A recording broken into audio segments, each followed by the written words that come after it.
Давайте мы, наши юристы, когда сядут, разберемся с термином «отчуждаем». «Отчуждаем» термин означает передать кому-то в собственность. Так вопрос не стоит по акватории и по земле. Нет, так вопрос не стоит. Земля передается в аренду.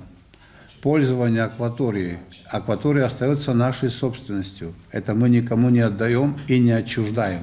Речь идет о том, что здания, сооружения, которые там стоят или могут быть возведены с разрешения абхазских властей. Вот вы говорили о том, что там они как попало могут построить. У нас есть определенный порядок. К нам они обращаются. Есть процедура по согласованию. У нас тоже есть свои строительные нормы и правила. Это мы будем им разрешать строить или не строить, где строить и какие должны быть здания и сооружения. У нас такие правила существуют, они не отменены. И то, что будет построено здание и сооружение, становится собственностью российского государства, не частного лица, российского государства. Этот договор работает 49 лет.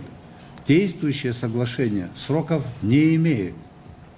И по действующему соглашению то, что там сегодня существует, по действующему соглашению может быть передано в аренду частично или полностью. Как раз таки это могут использовать третьи лица.